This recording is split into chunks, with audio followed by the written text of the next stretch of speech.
ओम नमः शिवाय। राधे राधे। जय श्री कृष्णा। प्रिय भक्तों, आज हम श्रवण करेंगे फाल्गुन मास महात्म के कथा अध्याय 12 का। चलिए आप सभी की मंगल कामना के साथ आज के इस वीडियो की शुरुआत करते हैं। ब्रह्मा जी बोले, पहले पाद कल्प की बात है। मुझ ब्रह्मा के मानस पुत्र पुलत्स से विश्रवा का जन्म हुआ और विश्रवा के पुत्र वैश्रवण कुबेर हुए। उन्होंने पूर्व काल में अत्यंत उग्र तपस्या के द्वारा भगवान त्रिनेत्रधारी महादेव की आराधना करके विश्वकर्मा के द्वारा बनाई गई अलकापुरी का उपभोग किया। उस कल्प के व्यतीत हो जाने पर मेघवाहन कल्प का आरंभ हुआ। उस समय वह यज्ञदत्त का पुत्र कुबेर के रूप में अत्यंत कठोर तपस्या करने लगा।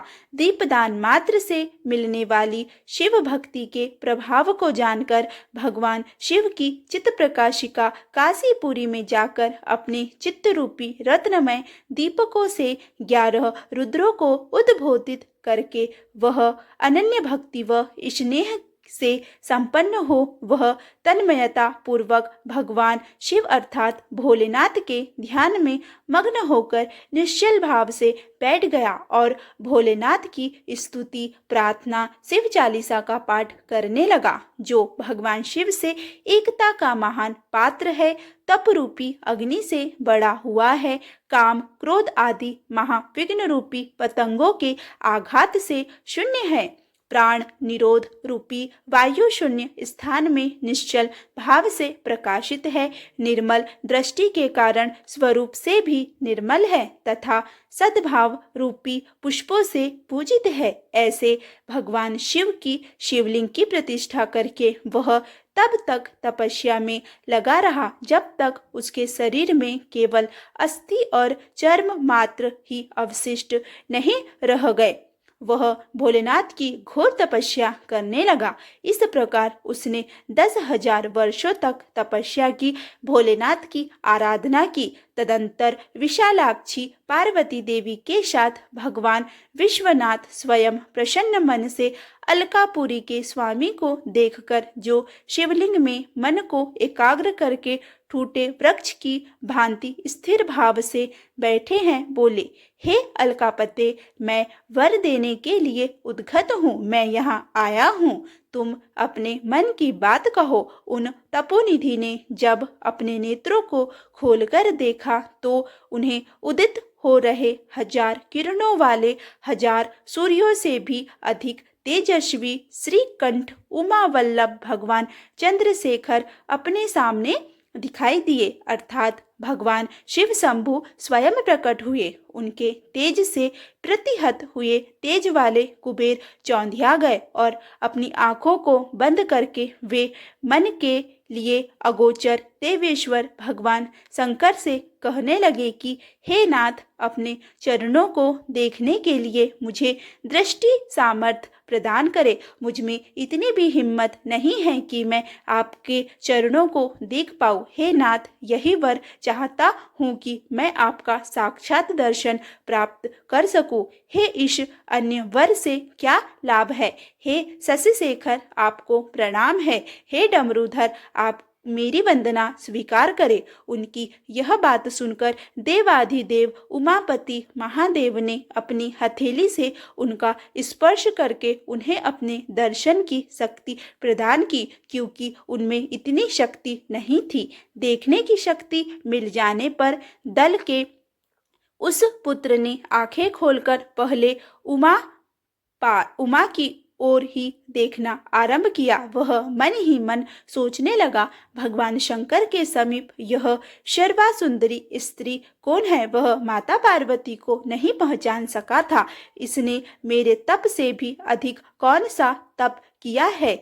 यह रूप, यह प्रेम, यह सौभाग्य और यह असीम शोभा सभी अद्भुत है। यह माता पार्वती को कैसे प्राप्त हुई है। वह ब्राह्मण कुमार बार बार यही कहने लगा। बार बार यही कहता हुआ जब वह क्रूर दृष्टि से उनकी ओर देखने लगा, तब माता पार्वती के अवलोकन से उसकी बाई आंख फूट गई। तदंतर माता पार्वती ने महादेव के महादेव जी से कहा कि हे प्रभु, यह दुष्ट तपस्वी बार बार मेरी ओर देखकर क्या बोल रहा है? मेरे लिए इसके मन में क्या विचार है? आप मेरी तपस्या के प्रकट कीजिए। यह पुनः अपने दाहिने नेत्र से बार बार मुझे देख रहा है। निश्चित ही यह मेरे रूप, प्रेम और सौंदर्य की संपदा से ईर्ष्या करने वाला है। जब माता पार्वती ने यह बात बोली तब माता पार्वती की बात सुनकर भोलेनाथ बोले। देवी की यह बात सुनकर भगवान शिव ने हंसते हुए उनसे कहा, हे उमे, यह तुम्हारा पुत्र है। यह तुम्हें क्रूर दृष्टि से नहीं देख रहा है, अपितु तुम्हारी तप संपत्ति का वर्णन कर रहा है। देवी से ऐसा कहकर भगवान शिव पुनः उस ब्राह्मण कुमार से बोले, हे वत्स, मैं तुम्हारी इस तपस्या से संतुष्ट होकर तुम्हें वर देता हूँ। तुम निधियों के स्वामी और गुहाओं को के राजा हो जाओ। हे सुव्रत, तुम यक्ष, किन्नरों और राजाओं के भी राजा, पुण्यजनों के पालक और सबके लिए धन के दाता हो जाओ। मेरे साथ सदा तुम्हारी मैत्री बनी रहेगी। और हे मित्र, तुम्हारी प्रीति बढ़ाने के लिए मैं अलका के पास ही रहूंगा, नित्य तुम्हारे निकट निवास करूंगा। हे महाभक्त यज्ञ दत्त कुमार, आओ, इन उमा देवी के चरणों में प्रसन्न मन से प्रणाम करो। ये तुम्हारी माता है। जब भोलेनाथ ने यज्ञ दत्त के पुत्र से इस प्रकार कहा तब ब्रह्मा जी बोले, हे नारद, इस प्रकार वर देकर भगवान शिव ने देवी पार्वती से पुनः कहा कि हे देवेश्वरी तपस्विनी, पुत्र पर कृपा करो। यह तुम्हारा है, पुत्र है। भगवान शंकर का यह कथन सुनकर जगदम्बा आदि शक्ति अम्बे माता पार्वती अति प्रसन्न चित्त होकर उस यज्ञदत्त कुमार से कहने लगी। देवी बोली, हे वत्स, भगवान शिव में तुम्हारी सदा निर्मल भक्ति रहे। मेरा यह आशीर्वाद सदा तुम्हें तुम्हारे ऊपर बना रहे। तुम्हारी बाई आंख तो फूट ही गई, इसलिए एक ही पिंगल नेत्र युक्त रहो। महादेव जी ने तुम्हें जो वर दिए हैं वे सब उसी रूप में तुम्हें सुलभ हो। हे पुत्र, मेरे रूप के प्रति ईर्ष्या करने के कारण तुम कुबेर नाम से प्रसिद्ध हो जाओ। इस प्रकार कुबेर को वर देकर माता पार्वती भोलेनाथ के साथ अपने वैश्वेश्वर नामक धाम में चली गई।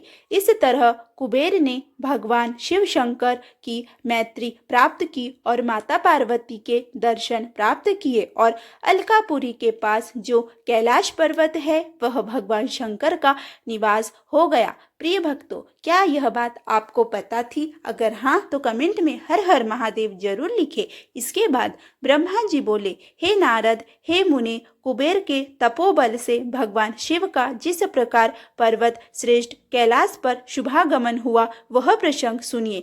कुबेर को वर देने वाले विश्वेश्वर शिव अर्थात महादेव जब उन्हें निधिपति होने का वर देकर अपने उत्तम स्थान को चले गए तब उन्होंने मन ही मन इस प्रकार विचार किया, ब्रह्मा जी के ललाट से जिनका प्रादुर्भाव हुआ है तथा जो प्रलय का भी प्रलय करने वाले हैं, जो प्रलय का कार्य संभालते हैं, वे रुद्र मेरे पूर्ण स्वरूप है। अतः उनके रूप में मैं गुहाओं के निवास स्थान कैलाश पर्वत पर जाऊंगा। रुद्र मेरे हृदय से ही प्रकट हुए हैं। वे पूर्णा अवतार निष्कल निरंजन ब्रह्मा हैं और मुझसे अभिन्न है। हरि ब्रह्मा आदि देव उनकी सेवा किया करते हैं।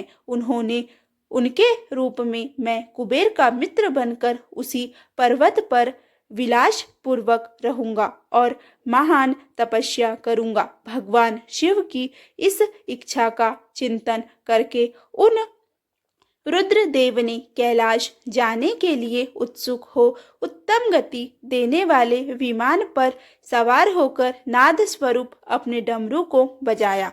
उसकी उत्साहवर्धक ध्वनि तीनों लोकों में व्याप्त हो गई। उसकी गूंज तीनों लोकों में व्याप्त हो गई। उसका विचित्र एवं गंभीर शब्द आवाहन की गति से युक्त था, अर्थात सुनने वालों को अपने पास आने के लिए प्रेरणा दे रहा था। जिस भी व्यक्ति ने उसे सुना वह उनके पास दौड़ा चला आया। उस ध्वनि को सुनकर ब्रह्मा विष्णु आदि सभी देवता ऋषि मूर्तिमान आगम निगम तथा रिद्धि वहां आ पहुंचे। देवता और असुर सब लोग बड़े उत्साह में भरकर वहां आए। भगवान शिव के समस्त पार्षद जहां कहीं भी थे वे दौड़े चले आए। वहां से उस स्थान पर पहुंचे। सर्व लोग वंदित महाभाग समस्त गणपाल भी उस स्थान पर आने से अपने आप को नहीं रोक पाए। उस स्थान पर जाने के लिए उद्गत हो गए। उनकी मैं संख्या बता रहा हूँ, सावधान होकर सुनिए। शंख कर्ण नाम का गणेश्वर 1 करोड़ गणों के साथ वहां पर आ पहुंचा। केक राक्ष 10 करोड़ गणों के साथ वहां आया और विकृत 8 करोड़ गणों के साथ जाने के लिए एकत्रित हुआ। विशाख 64 करोड़ गणों के साथ, पारी यात्रक 9 करोड़ गणों के साथ आने से नहीं रोक पाया। शर्वांतक 6 करोड़ गणों के साथ वहां पर आ पहुंचा और श्रीमान दुंदुभ 8 करोड़ गणों के साथ वहां चलने के लिए तैयार हो गया। गण श्रेष्ठ जालंक 12 करोड़ गणों के साथ वहां पर आ पहुंचा। समद 7 करोड़ गणों के साथ और श्रीमान विकृतानन भी उतने गणों के साथ जाने के लिए तैयार हुए। कपाली 5 करोड़ गणों के साथ, मंगलकारी दंतार अपने 6 करोड़ गणों के साथ और कंडुक तथा कुंडक नाम के गणेश्वर भी 1-1 करोड़ गणों के साथ गए। विष्ठंभ और चंद्रतापन नामक गणाध्यक्ष भी अपने अपने गणों 8-8 करोड़ गणों के साथ कैलाश चलने के लिए तैयार हो गए। वे सब अपने आप को कैलाश चलने के लिए नहीं रोक पाए। 1000 करोड़ गणों से घिरा हुआ महाकेश नामक गणपति भी वहां आ पहुंचा। कुंडी 12 करोड़ गणों के साथ आया। उसी प्रकार वहां वाह श्रीमान पर्वतक काल कालक एवं महाकाल नाम के गणेश्वर 100 करोड़ गणों के साथ वहां पर आ पहुंचे ताकि वे भी कैलाश जा सके। अग्निक 100 करोड़, अभिमुख 1 करोड़, आदित्य मूर्धा तथा धनावह भी 1-1 गणों के 1-1 करोड़ गणों के साथ वहां आए। सन्नाह तथा कुमुद 100-100 करोड़ गणों के साथ और अमोघ कोकिल एवं सुमंत्रक 1-1 करोड़ गणों के साथ कैलाश पर्वत पर जाने के लिए एकत्रित हो गए। काकपाद नाम का एक दूसरा गण 60 करोड़ गणों के साथ, संतानक नाम का गणेश्वर भी 8 करोड़ गणों के साथ लेकर चलने के लिए वहां पर आया ताकि वह कैलाश पर्वत पर जा सके। महाबल, मधुपिंग तथा पिंगल नामक गणेश्वर 9-9 करोड़ गणों के सहित वहां उपस्थित हुए। नील एवं पूर्णभद्र नामक गणेश्वर भी 90-90 करोड़ गणों के साथ वहां एकत्रित हुए। महाशक्तिशाली चतुर्थ नाम का गणेश्वर 7 करोड़ गणों से घिरा हुआ वहां आ पहुंचा ताकि वह भी कैलाश जा सके।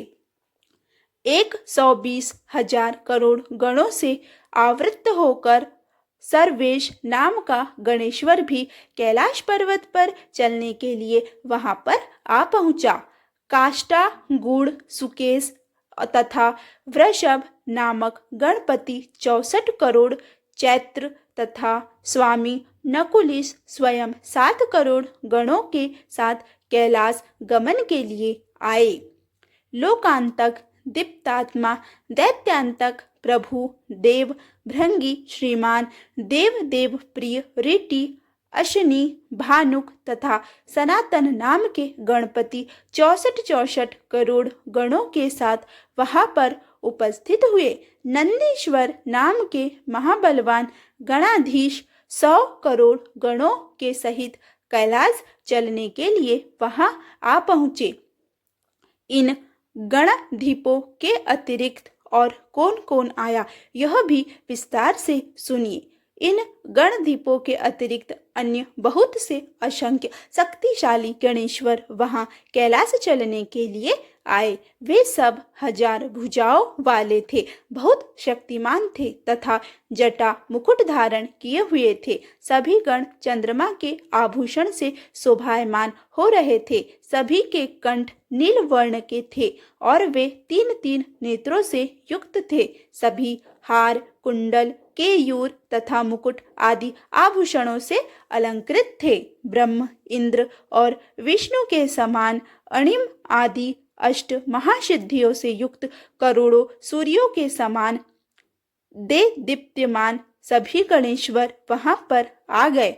इन गणाध्यक्षों के अतिरिक्त निर्मल प्रभामंडल से युक्त महान आत्मा वाले तथा भगवान शिव के दर्शन करने की लालसा से परिपूर्ण अन्य अनेक गणाधिप अत्यंत प्रसन्नता के साथ वहां पर जा पहुँचे ताकि वे भी देवाधिदेव महादेव के दर्शन कर सके।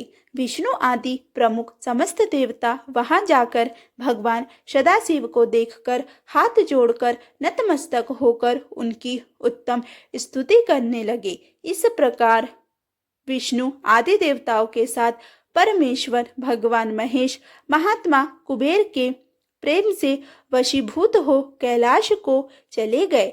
कुबेर ने भी सहपरिवार भक्तिपूर्वक नाना प्रकार के उपहारों से नैवेद्य से वहां आए हुए भगवान शंभु की सादर पूजा की। तत्पश्चात उसने भगवान शिव को संतुष्ट करने के लिए उनका अनुगमन करने वाले भगवान विष्णु आदि देवताओं और अनन्य गणेश्वरों का भी विधिवत पूजन किया।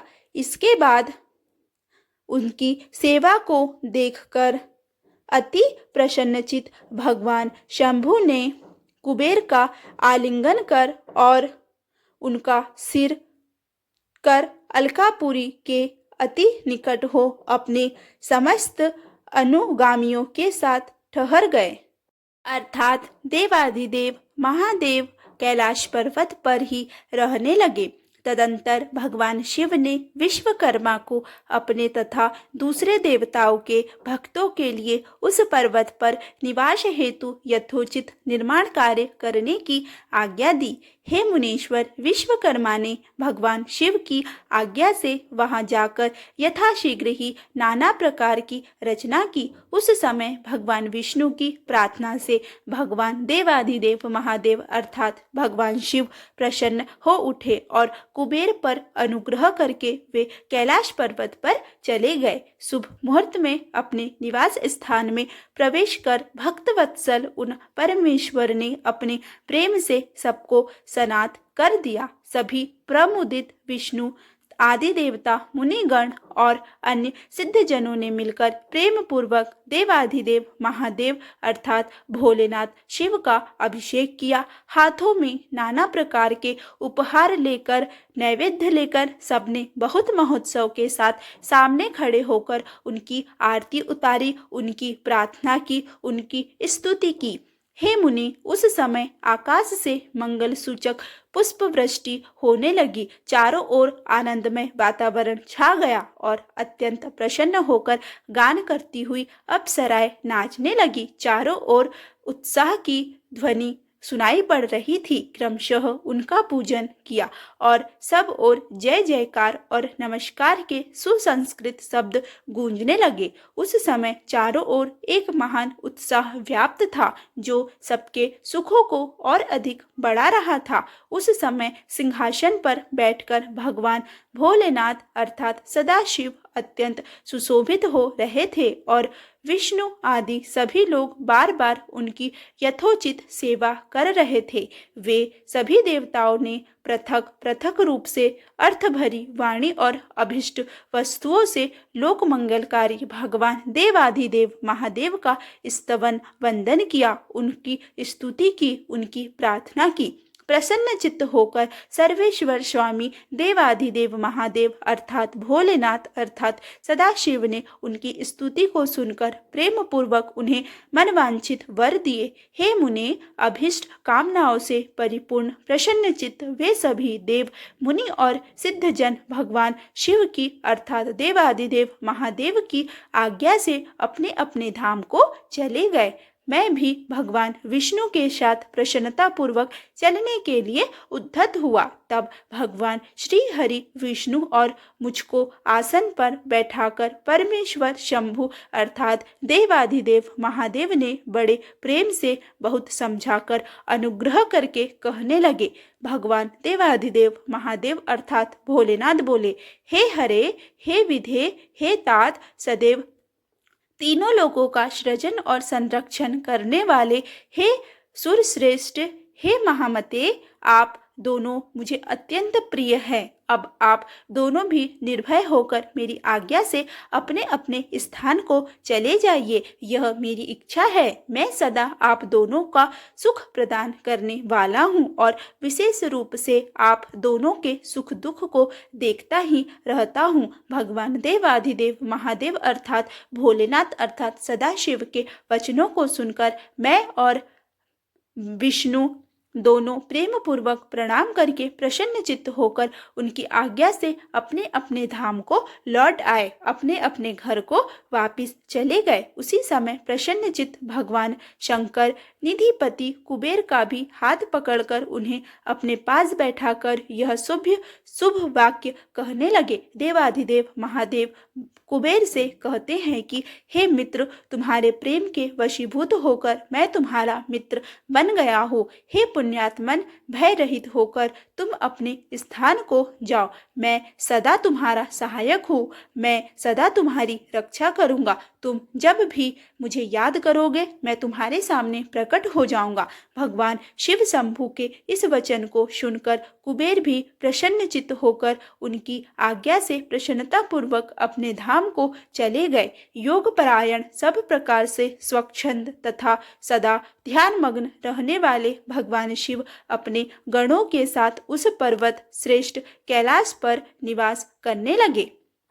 कभी वे अपने ही आत्मस्वरूप ब्रह्म का चिंतन करते थे, कभी योग में तल्लीन रहते थे, कभी योग निद्रा में ही कई दिनों तक आसक्त रहते थे, कभी स्वच्छंद मन से प्रेम पूर्वक अपने गणों को इतिहास सुनाते थे, उन्हें कथाएं सुनाते थे और कभी विहार करने में चतुर भगवान देवाधिदेव महादेव अर्थात महेश्वर अपने गणों के साथ कैलाश पर्वत की देवी मेड़ी, उबड़ खाबड़ गुफाओं तथा कंदराओं में और अनेक सुरम्य स्थानों पर प्रसन्नचित्त होकर विचरण करते थे। इस प्रकार रुद्र स्वरूप परमेश्वर अर्थात देवाधिदेव महादेव अर्थात भगवान शंकर, जो नाना प्रकार के योगिनों में भी सर्वश्रेष्ठ है, उन्होंने अपने उस पर्वत पर अनेक लीलाएं की। इस प्रकार बिना पत्नी के रहते हुए परमेश्वर सदाशिव ने अपना कुछ समय व्यतीत करके बाद में दक्ष पत्नी से उत्पन्न सती को पत्नी के रूप में प्राप्त किया। तदंतर हे देवर्षि, वे महेश्वर उन दक्ष पुत्री माता सती के साथ विहार करने लगे। इस प्रकार सती के साथ पति रूप में लोक चार परायण रहते हुए वे बहुत ही सुखी थे। हे मुनीश्वर, इस प्रकार मैंने आपको भगवान भोलेनाथ अर्थात देवाधिदेव महादेव अर्थात भगवान शिव के रुद्र अवतार का वर्णन कर दिया है। मैंने उनके कैलाश आगमन और कुबेर के साथ उनकी मित्रता का प्रसंग भी कह दिया है। कैलाश के अंतर्गत होने वाली उनकी ज्ञानवर्धिनी लोला का भी वर्णन कर दिया है, जो इस लोक और परलोक में सदैव सभी मनवांछित फलों को प्रदान करने वाली है। यह देवाधिदेव महादेव अर्थात भोलेनाथ की महिमा है। जो भी भक्त एकाग्रचित होकर इस कथा को सम्यक रूप से पढ़ता है अथवा सुनता है, वह इस लोक में सुख भोग कर परलोक में मुक्ति प्राप्त करता है। बोलिए उमापति महादेव की जय।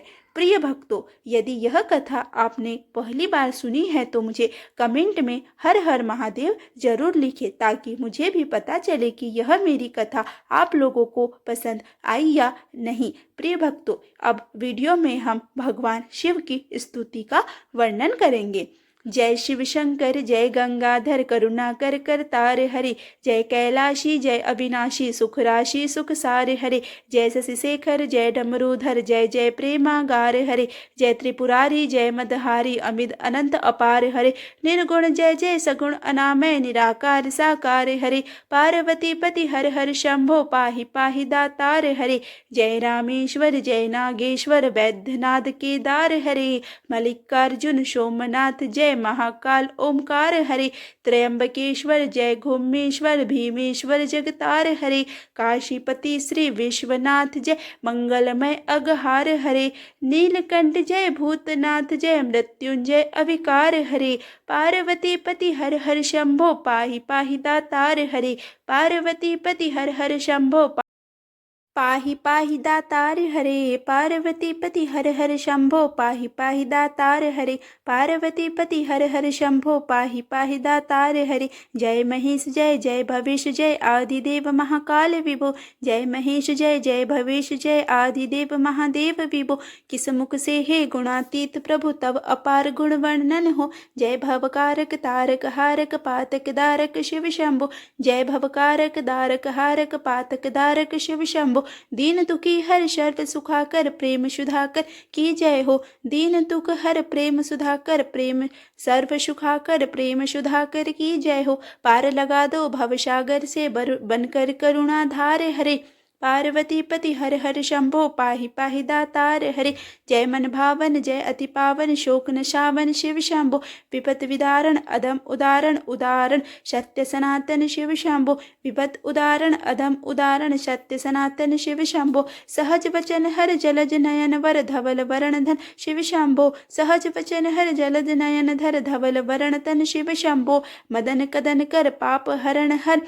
चरण मनन धन शिव शंभो, मदन कदन कर पाप हरण हर, चरण मनन धन शिव शंभो, विवस्वान विश्वरूप प्रलयंकर जग के मूलाधार हरे, पार्वती पति हर हर शंभो, पाहि पाहि दातार हरे, पार्वती पति हर हर शंभो, पाहि पाहि दातार हरे, पार्वती पति हर हर शंभो, पाहि पाहि दातार हरे, भोलानाथ कृपालु दयामय औड़न दानी शिव योगी, भोलानाथ कृपालु दयामय औड़न दानी शिव योगी, सरल हृदय अति करुणा सागर अखत अनादि शिव योगी, सरल हृदय अति करुणा सागर अखत कहानी शिव योगी, निमिष मात्र में देते हैं नवनिधि मनमानी शिव योगी, भक्तों पर सर्वस्व लुटाकर बने मसानी शिव योगी, स्वयं अकिंचन जन मन रंजन पर शिव परम उदार हरे, पार्वती पति हर हर शंभो, पाहि पाहि दातार हरे, पार्वती पति हर हर शंभो, पाहि पाहि दातार हरे, आशुतोष इस मोहमयी निद्रा से मुझे जगा देना, विषम वेदना से विषयों की मायाधीश छुड़ा देना, रूप सुधा की एक बूंद से जीवन मुक्त बना देना, दिव्य ज्ञान भंडार युगल चरणों को लगन लगा देना, दिव्य ज्ञान भंडार युगल चरणों को लगन लगा देना, एक बार इस मन मंदिर में कीजिए पद संचार हरे, पार्वती पति हर हर शंभो, पाहि पाहि दातार हरे, पार्वती पति हर हर शंभो, पाहि पाहि दातार हरे, पार्वती पति हर हर शंभो, पाहि पाहि दातार हरे, हो दो दीक्षा में अपनी अनपायनी भक्ति प्रभु, शक्तिमान हो दो अविचल निष्काम प्रेम की शक्ति प्रभु, त्यागी हो दो इस असार संसार में पूर्ण विरक्ति प्रभु, परम पिता हो दो तुम अपने चरणों में अनुरक्ति प्रभु, परम पिता हो दो तुम अपने चरणों में अनुरक्ति प्रभु, स्वामी हो निज सेवक की सुन लेना करुणा पुकार हरे, पार्वती पति हर हर शंभो, पाहि पाहि दातार हरे, पार्वती पति हर हर शंभो, पाहि पाहि दातार हरे, तुम बिन बेकल हो प्राणेश्वर आ जाओ भगवंत हरे, तुम बिन बेकल हो प्राणेश्वर आ जाओ भगवंत हरे, चरण शरण की बाह गौ हे उमा रमण प्रिय कंत हरे, विरह व्यतीत हो दीन दुखी हूँ दीन दयालु अनंत हरे, आ जाओ तुम मेरे हो जाओ, आ जाओ श्रीमंत हरे, मेरी इस दयनीय दशा पर कुछ तो प्रेमा कुछ तो करो विचार हरे। पार्वती पति हर हर शंभो पाहि पाहि दातार हरे। पार्वती पति हर हर शंभो पाहि पाहि दातार हरे।